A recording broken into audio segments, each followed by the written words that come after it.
최근 강릉의 중앙아시아 등 러시아권 출신 학생들이 급증하면서 교육 문제가 현안으로 떠올랐습니다. 일부 학교가 한국어 학급을 개설해 운영하고 있지만 지역사회의 관심과 지원이 절실한 상황입니다. 성차별과 매매원 조작이라는 논란이 끊이지 않았던 농촌총각 국제결혼 지원 조례가 강원도 일부 지자체에 그대로 남아있어 이 조례를 폐기해야 한다는 지적이 일고 있습니다. 원주시 반곡동에 위치한 강원혁신도시 내 종합병원이 건립될 예정입니다. 원주시는 삼산의료재단과 업무 협약을 맺고 2026년까지 종합병원을 세울 계획입니다. 강원도와 강릉시가 공동으로 미래형 환승센터 시범사업 공모에 최종 선정됐습니다. 이에 따라 강릉역 미래형 환승센터에 대한 기본 계획을 수립합니다.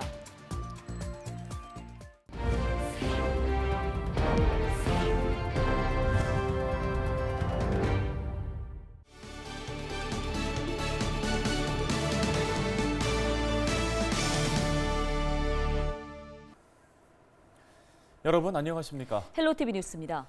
강릉의 중앙아시아 등 러시아어를 쓰는 노동자들이 최근 몇 년 사이에 크게 늘면서 외국인 학생 문제가 속출하고 있다고 합니다. 부모와 학생 모두 러시아어 외에는 소통이 불가능하기 때문입니다. 네, 일부 학교가 한국어 학급을 개설해 운영하고 있지만 지역사회 차원의 대책 마련이 절실하다고 합니다. 최성식 기자입니다. 전교생이 470명 정도인 강릉 도심의 한 초등학교. 한국어 학급 교실에서 외국인 학생들이 기초 한국어 수업을 받고 있습니다. 강릉에 온 지는 1년 남짓, 언어도 서툴고 한국 문화는 여전히 낯설기만 합니다.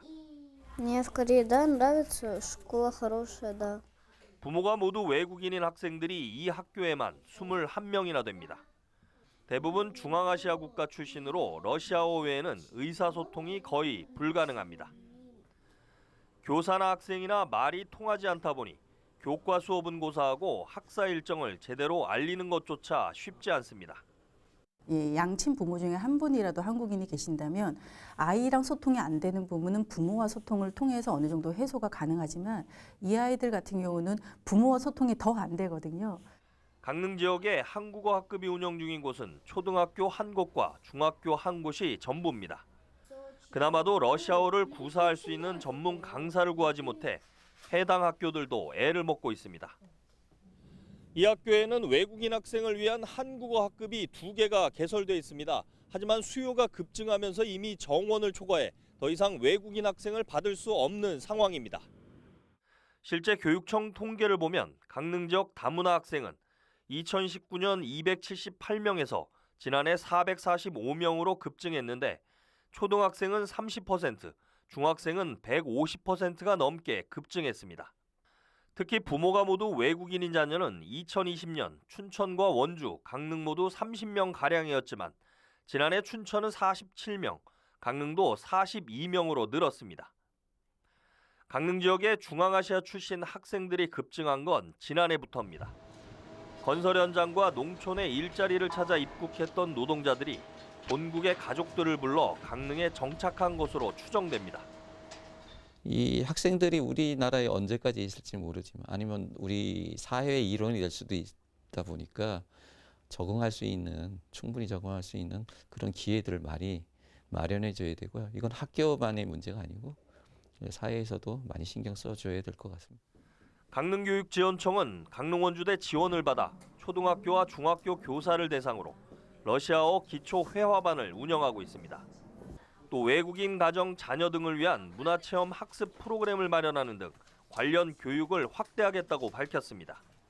그래서 요거는 이제 그 교육에 국한된 문제는 아닐 것 같고 사회적인 현상으로 좀 봐야 될 것 같습니다. 그래서 우리 교육지원청뿐만 아니라 시청, 그 밖에 다른 경찰서, 다른 기관들이 다 같이 좀 어떤 협의체를 구성해서 이 문제는 좀 풀어나가야 할 것 같고요. 강릉시 외국인 주민 및 다문화 가족 지원 조례는 지역에 거주하는 외국인 주민과 다문화 가족의 안정적 생활과 자립을 위한 지원 방안을 규정해 놓고 있습니다. 하지만 사각지대에 놓인 외국인 학생들을 실질적으로 지원하기 위한 지역 사회 차원의 대책 마련이 절실합니다. 헬로티비 뉴스 최성식입니다. 네, 다음 소식입니다. 국내에 거주하고 있는 외국인은 250만 명. 최근 결혼하는 10쌍 중에 한 쌍은 다문화 가정이라고 하는데요. 우리 주변의 다문화 가정 어느새 일상이 되어가는 모습이에요. 네, 그렇습니다. 이런 가운데 농촌에 거주하고 있는 미혼 남성이 국제 결혼을 할 경우 지자체가 보조금을 지원하는 이른바 농촌 총각 국제 결혼 지원 사업이 논란이 되고 있는 건데요. 성차별적인 데다가 매매혼을 조장한다는 논란이 큽니다. 우리 지역 상황은 어떨까요? 전소연 기자가 취재했습니다. 고성군은 지난 2009년 미혼자 국제결혼 지원에 관한 조례를 제정했습니다. 지역에 3년 이상 거주한 35세 이상 남성이 국제결혼을 할 경우 500만 원을 지원하는 내용입니다. 관련 조례를 근거로 올해까지 혜택을 받은 사람은 총 34명, 모두 1억 7천만 원의 예산이 지급됐습니다. 올해도 국제결혼 지원금을 신청한 2명 중 1명이 이달 초 500만 원의 지원금 혜택을 받았습니다. 광역지자체인 강원도는 농어업인 국제결혼 지원조례, 화천군과 철원군은 농촌총각 국제결혼 지원조례 등 도내 7개 기초지자체에 비슷한 형태의 국제결혼 비용 지원조례가 있습니다. 하지만 이에 대해 외국인 여성의 인권을 침해하고 매매혼을 부추긴다는 비판의 목소리가 높습니다. 지난해 경기도 양평군, 전남 화순군, 충북 증평군에서 관련 조례를 폐지했고 올해는 충북 괴산군도 비슷한 내용의 조례를 없애기로 했습니다. 내가 결혼할 때 들인 돈이 얼만데 그 돈을 갚기 전에는 이혼은 꿈도 꾸지 마. 이렇게 이제 남편이 이혼을 해 이야기를 해요.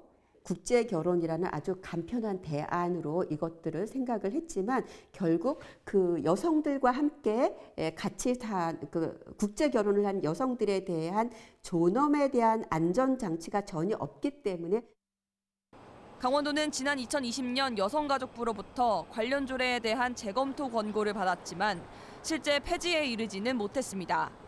그 당시에 그 농수위에서도 그렇고 많은 그 남성 의원들이 왜 농촌에 있는 그 예산을 삭감하느냐 거기에 대한 반대 의견이 있었고 농촌의 저출생 문제를 뭐 해결하는데 일조하는 부분도 있다라고 하는 아주 반발이 좀 있었습니다.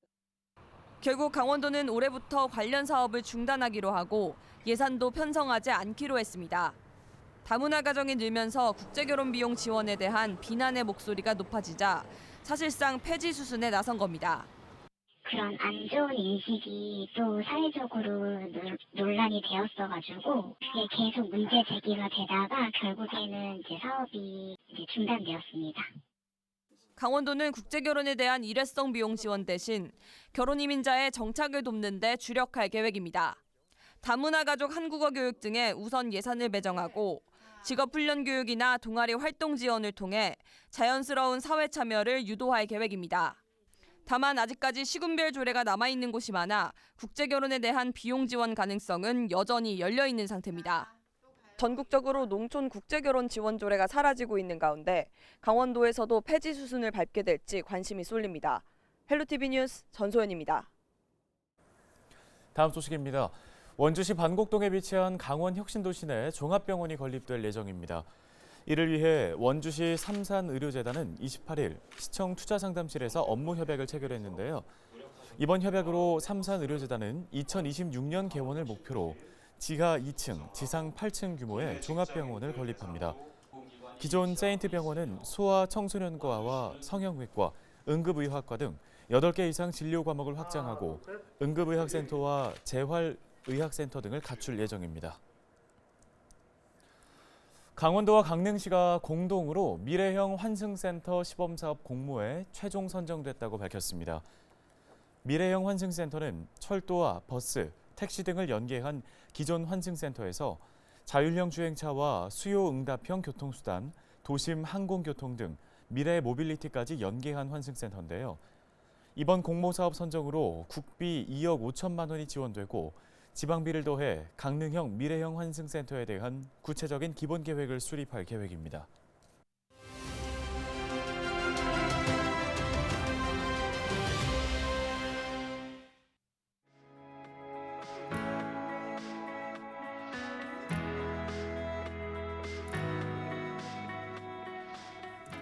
얼마 전 국내 한 프랜차이즈 치킨 회사가 주요 메뉴 가격을 최대 3,000원까지 인상한다고 밝혀 서민 경제 걱정이 더 늘었습니다. 배달비가 3,000원에서 많게는 6,000원까지 오른 마당에 치킨값도 올라 배달치킨 한 마리에 3만 원 가까이 지불해야 하는 상황이 된 것인데요. 치킨 회사 측에선 원자재 가격이 크게 오르고 가맹점 수익 구조가 수년간 악화돼 불가피한 가격 조정이라고 밝히고 있습니다. 언론에선 치킨 가격 인상이 동종업계와 다른 프랜차이즈 외식업계로 확산될 가능성을 걱정하고 있습니다. 고금리 대출이자와 전기와 가스비, 대중교통비 인상으로 가계 경제가 힘든데 외식비와 가공식품 업체들의 가격 인상까지 잇따라 민생 경제는 고통으로 멍들어가고 있습니다. 민생 경제와 물가 안정이 무엇보다 시급한 상황입니다. 데일리 브리핑이었습니다.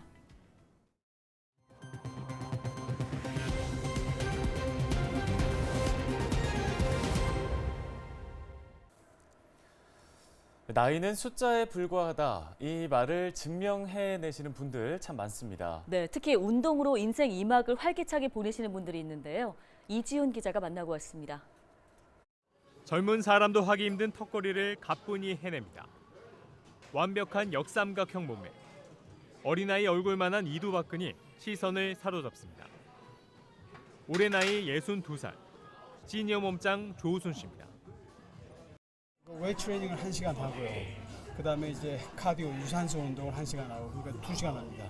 반드시 유산소하고 이제 근력 운동 같이 하고 주 6회 합니다. 주 6회요? 네. 월화수 목금토 3분할 해가지고. 재작년 고양시장배 보디빌딩 대회에서 그랑프리를 차지한 이후 작년 2개 보디빌딩 대회에서 모두 우승했습니다. 조우순 씨는 근력 운동의 필요성을 강조합니다. 이제 50이 넘어가면 근력 운동을 반드시 해야 되고요. 이건 뭐 필수입니다. 선택이 아니고. 왜냐하면 이제 근 감소가 40대 이후부터 급격히 진행되기 때문에 대신 이야기했던 대로 절대 무리하면 안 됩니다. 운동은 무리하는 순간 오래 못해요. 전신이 바닥과 수평을 이뤘습니다. 척추와 코어 힘으로 상체를 뒤로 젖힙니다. 근력이 없다면 하기 힘든 동작들. 흐트러짐 하나 없이 완벽한 동작을 선보입니다. 대퇴 직근과 뭐 햄스트링, 복근, 코어 근육 그렇게. 필라테스에 입문한 지 10년. 50대 이진희 씨는 중년 맞춤 운동으로 필라테스를 권합니다. 호흡을 기반으로 해서 근육을 늘려내는 형식으로 강화시켜주는 운동 방법이 많아요. 안전하고 그리고 이게 운동이 끝난 후에 몸에서 대사가 일어나는데 이렇게 필라테스에서 쓰는 운동 방법, 이렇게 늘려내면서 버텨내는 그런 운동 방법이 대사율을 높여줘요. 더 높은 대사를 가져오거든요. 운동으로 인생 2막을 연 액티브 시니어. 특집 헬로이시 토크는 조우순 헬스 트레이너와 이진희 필라테스 지도자를 초대해 시니어 맞춤 운동법을 소개합니다. 헬로티비 뉴스 이지훈입니다. 28일 오후 1시쯤 원주시 간현리 소금산 출렁다리 인근에서 40, 50대로 추정되는 여성 한 명이 수십 미터 아래로 추락해 숨졌습니다. 경찰과 소방당국은 사람이 떨어졌다는 신고를 받고 출동해 여성을 구조해 병원으로 옮겼지만 숨졌다고 밝혔습니다. 경찰은 숨진 여성의 신원을 확인하는 한편 추락 원인에 대해서도 수사하고 있습니다. 캠프롱 토양오염 정화사업 주민설명회가 오는 4월 12일 캠프롱 부지에서 개최됩니다. 국방부는 지난해 12월 캠프롱 부지 중 조기 개방구역에 대한 오염 제거를 완료했고 나머지 부지에 대해서도 2024년 2월 말까지 정화 작업을 완료할 계획입니다.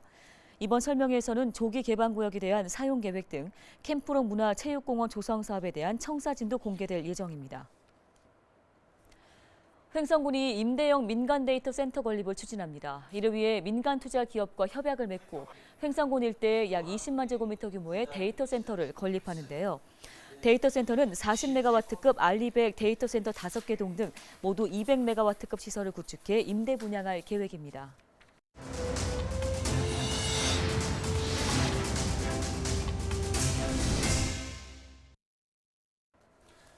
뉴스 마치겠습니다. 네, 고맙습니다.